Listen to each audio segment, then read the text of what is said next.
more about our community, our students, faculty, staff, and community. I want to start with our land acknowledgement. We'd like to acknowledge that UBC's Vancouver Point Grey campus is situated on the traditional, ancestral, and ceded territory of the Musqueam people. We'd also like to acknowledge that all of you are joining us today from many places, near and far, and acknowledge the traditional owners and caretakers of those lands as well. And before we dive into today's session, we want to acknowledge that these are difficult times, and there is a cause for many of us to feel anxious and concerned about Russia's invasion of the Ukraine. Please be assured that we share your concerns, and SODER is aligned with UBC President Santahono in condemning these unprovoked and unacceptable attacks. We also understand that some of you may have ties to this region and may be affected by this conflict. Support is available for those who study and work at the university. UBC is a caring community, and whether you are a prospective applicant, a current member of our student, faculty, and staff community, our thoughts are with all of you who are impacted by this war. Let's talk about now today's event.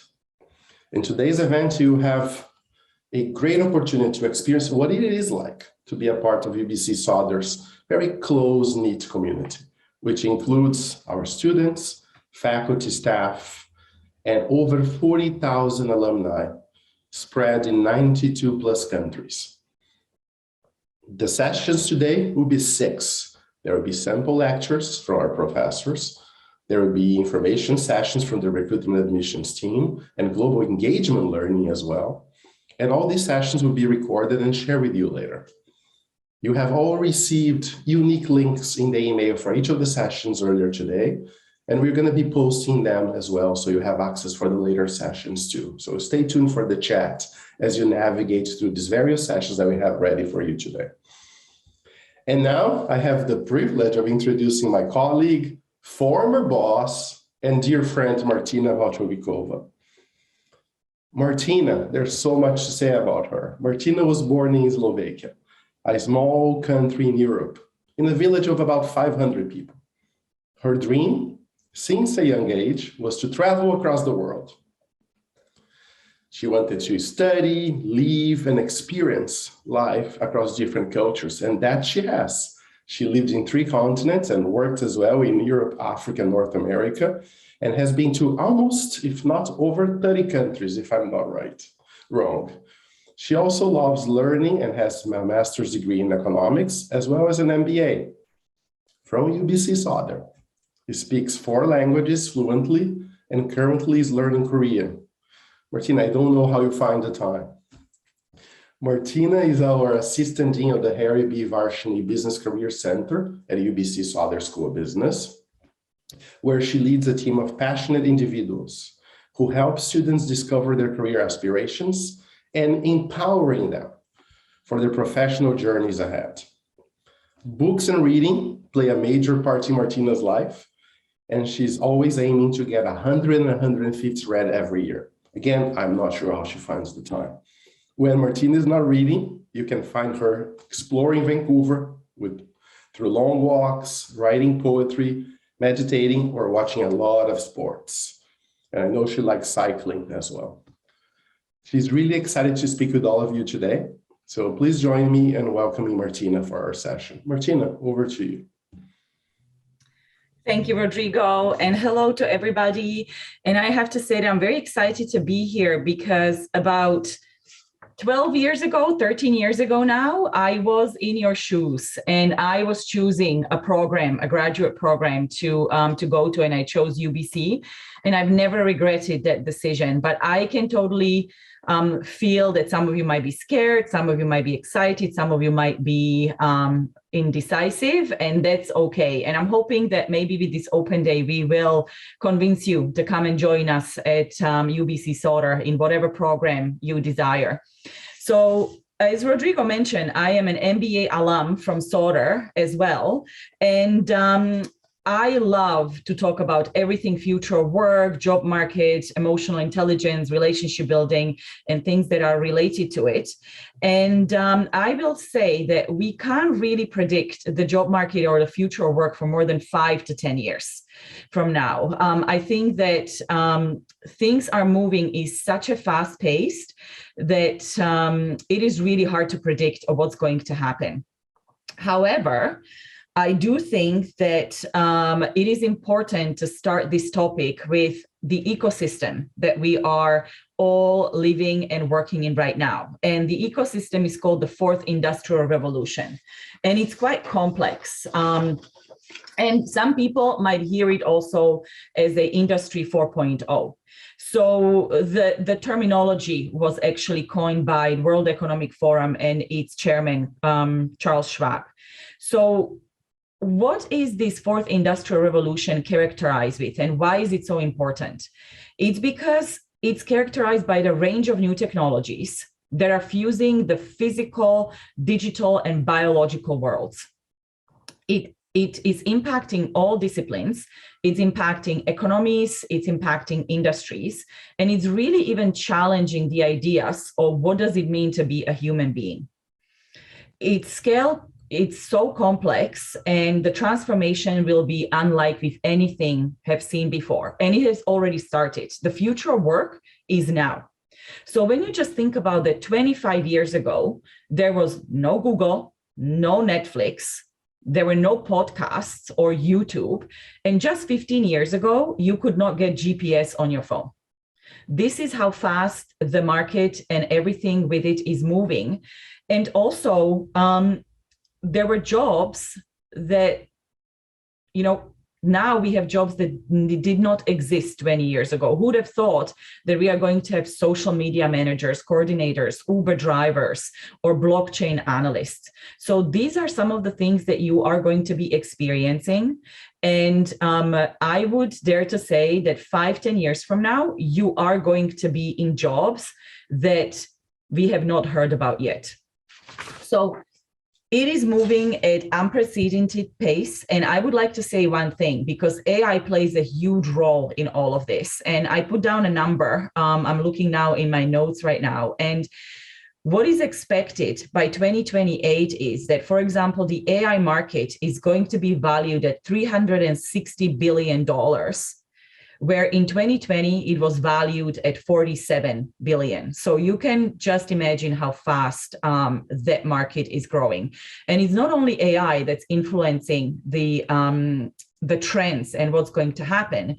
It's also other things like Internet of Things, smart homes, cybersecurity, blockchain. So we are going to see growth in all of these industries quite tremendously in the next 5 to 10 years. And we have to touch on the pandemic as well, because we are still experiencing it. And even though the pandemic has affected a lot across the world, it has not necessarily created any substantial new trends. It actually accelerated the ones that were existing on the market, the technology that I've already talked about. And then from a work perspective and from your career perspective, it's actually affecting how are you going to be working and connecting with people. One thing that I would like to say to you, Canada is a relationship market. You've got to build relationships to actually have a successful career. So blended or remote model of working has definitely influenced of what we are seeing right now in the career center.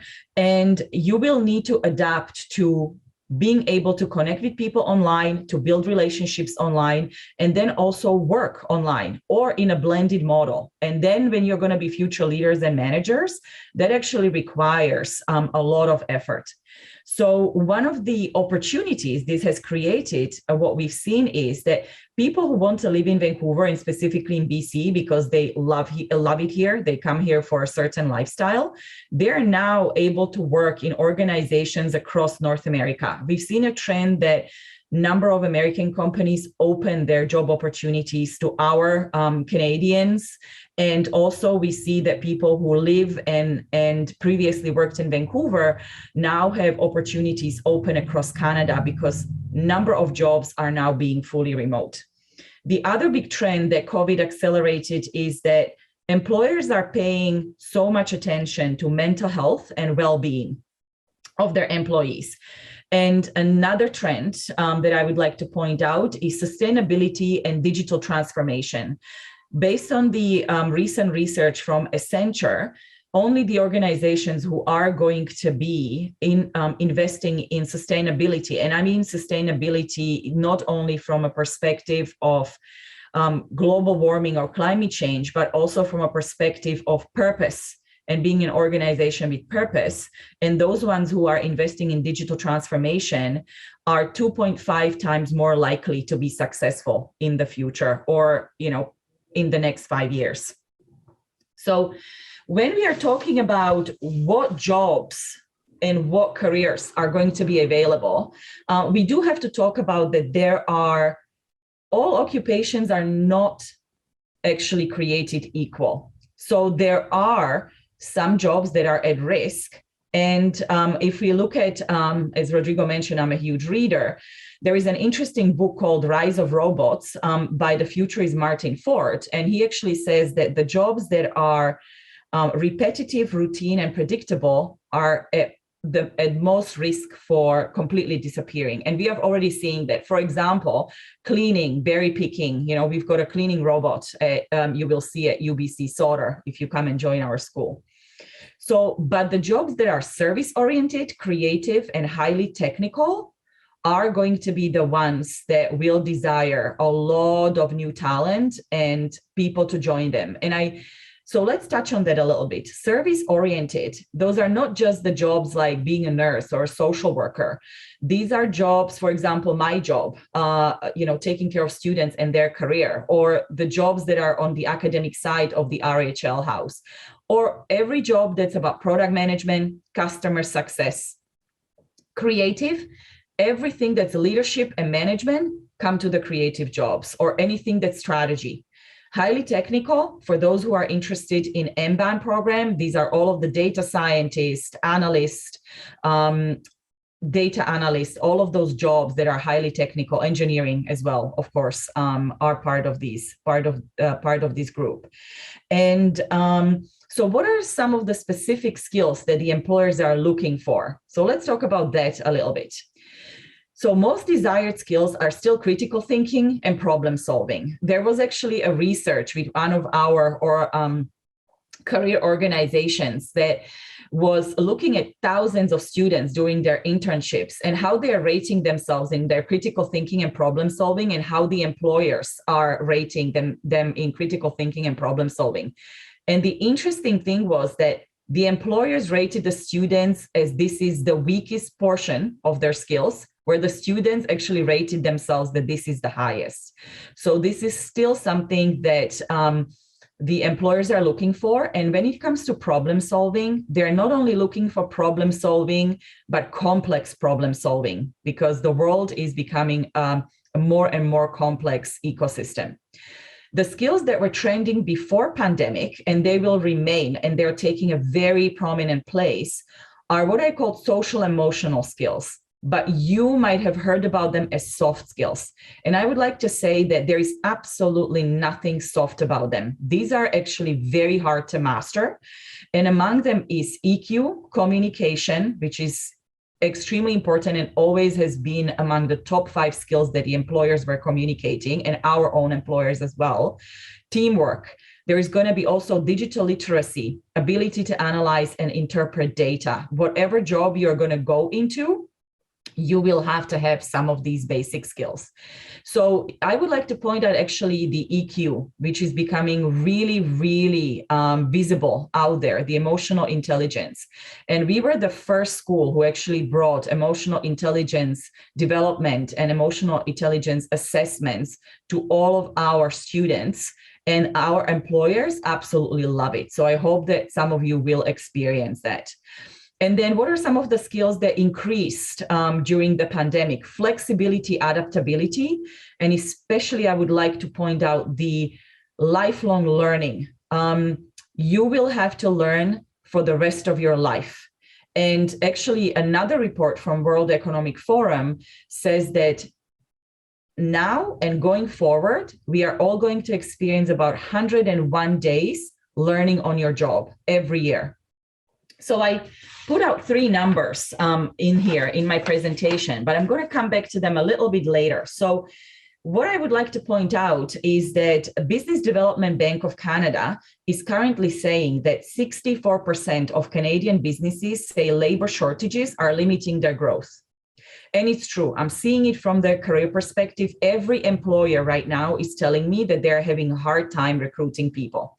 And I would actually like to tell you some of the industries that are going to have or are already having in 2022 higher demand for jobs, that there is actually talent and there is actually supply. And those are healthcare, digital marketing, e-commerce, finance, software development and engineering, sales, customer service, and retail. And you can see how many of them are actually connected to the business skills.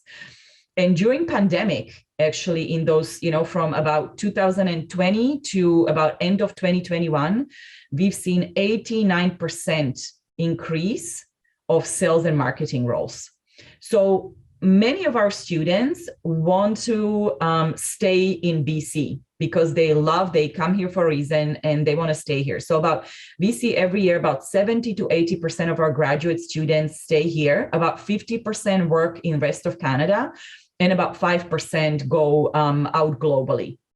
So I wanted to touch on some of the numbers of what BC outlook looks like. And this is for 2021-2030 outlook. So there is going to be about 1 million jobs open in BC or continuously in these 10 years that are new from a perspective that about 37% of these jobs are newly created, either through recovery from COVID or new economic growth. There is also 77% of those jobs that will require post-secondary education. And about 34% of these jobs will have to be taken by immigrants, and 48% of these jobs by students, young people who are just starting their career. So the outlook for the BC is really, really good. And I would like to finish my presentation with this quote by Alvin Toffler, who is considered or was considered a great futurist. And to say, if you don't remember anything from my presentation, I want you to remember that for the rest of your life, you will have to learn, unlearn, and relearn. And it would be great if you came to upskill and reskill at UBC Sauder. And I do hope that I'm going to see some of you and work with some of you to successfully launch your career after you do your master's program. But this will be your future for the rest of your life. You will continuously have to learn, and you are going to have as many careers as the people who are Gen X are having jobs. So maybe 10 to 15 careers in your life in different industries, different roles. And that is something that you have to prepare for. So I would like to open the Q&A and let's see, what are you curious about? What are some of the questions that you have? Ina, thank you very much. That was a very insightful presentation. And I think just the sheer array and reach of those numbers, how the economy is changing, is shifting, is forcing and encouraging us to learn and relearn. It's really, really exciting. And I think numbers speak those facts. I think they speak for themselves. It's quite exciting. I actually have a first question for you. And so some of the questions that we always get from our applicants and incoming students is when you were looking into coming to UBC Sauder and upskilling and getting ready, most of our students come with professional experience already. How can one get ready for this changing landscape even before the program starts? What can they do so they can accelerate their career roadmap with you and the rest of your team? Yeah, that's a very good question. And I'm glad that you asked it because it's important. I would say start reading, start kind of like exploring. One of the things that we've seen is that when students come for their master program, they forget about everything that happened in the past. They forget about their undergrad. Many of you have another master's degree, and they think that they don't have to connect with people that they worked before. No, tell your network if you are kind of like really you've made a decision that you are doing this, connect with them that, you are taking the next step in your career. And because building your network for the rest of your life is really important. And the other thing is, start thinking about what the discovery process might look like. So we have our own career development model that we are going to walk you through as you join the school. But one of the pillars of it is self-awareness. So start to really think about and maybe take a stock of what your values are, right? Like what matters to you. And that is going to actually make you to be a little bit better prepared for the journey ahead, because I can tell you one thing, it's going to be intense.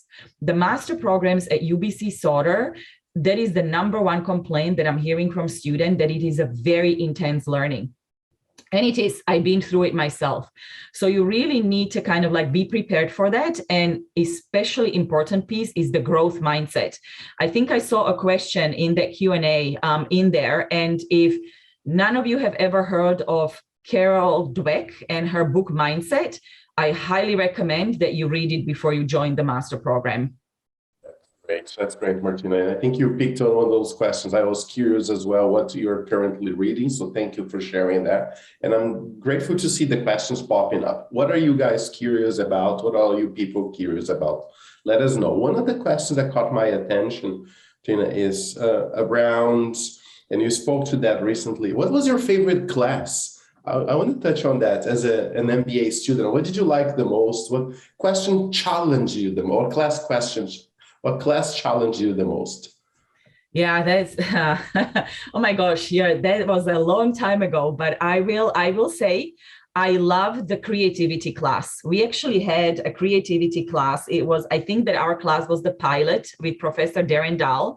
And I have to say, I have a funny story. The number of my engineering classmates actually dropped their class because they thought that it was totally outside of their comfort zone, because it was very organic and it wasn't as structured as what they were used to. So I had to say that it made me think a lot. Darren actually made us write journals, which was very natural to me because I already journal myself, but that was a really great class. And I remember still, for example, things like, give people space, process things a little bit more before you make a judgment, or, soak up the information. I'm a fast decision maker. And one of the things from the class I do remember is like people have different types of perspectives and you have to take them into consideration. So those are some of the things that I truly remember from that class. And I would highly recommend it. And I think that every one of our programs actually has it now in their curriculum. I believe MMs for sure, and MBA is 100%. So creativity would be the one that I would remember the most. That's nice. Yeah. I can see how that would challenge, right? Previous ways of learning, right? And what we are sometimes accustomed to. There's another question here that I think it's really connected to what you spoke about, Martina. It's around, let's see, how does the Business Career Center and the whole of RHL, right, if you can speak to that as well, empowers our students to take on these roller coaster situations that the world is going through so they can be really successful in the job market, but also personally as well? Well, you are not coming to your graduate program only for the academics. Academics are one part of the equation. The other part of the equations are all of the social activities that you're going to do with your classmates, and also finding time for your career development. And sometimes that can take a backseat, especially if you are bogged down with academia, which, it's important. However, you need to really think about the trade-offs, and you need to really think about how much time are you going to spend on which part of your program. So I would say you are going to have periods that are very intense, and it really also matters who your classmates are and how you're going to support each other. We are always going to be there for you, right? You are going to have dedicated career managers. You've got dedicated manager on the RHL side. So that support and infrastructure from us is there. As I mentioned, we've got our own career development model. You're going to have events from a career perspective. We've got a job board for you. We bring over 100 employers on campus or now virtually to students every year. And so there is a lot of tapping into. It just really depends of what you are looking for. So let me tell you one thing. If you are looking for careers, let's say in finance or consulting, and we actually see consulting industry booming right now. I have never seen anything like this, even pre-pandemic. That preparation for consulting career is extremely demanding. The case interviews, the exploration, you will have to spend a lot of time. So really, you will have to think about how you're going to manage time when you are in the program. The support from us is going to be there, but a lot of it actually depends on how are you going to approach it and what's your attitude towards going to be. But you have to really think about what you want. And the other thing is be open. I just would say your graduate program is a discovery process. I have to say, I did not think that I am going to end up in education. I did not have that plan. I thought I'm going to start my own business or go and work back in Africa. And at the end of my program, I actually realized that where I can have the most impact is education. And I started my career in education. So just be open to opportunities, I'd say. That's powerful, Martina. Thank you.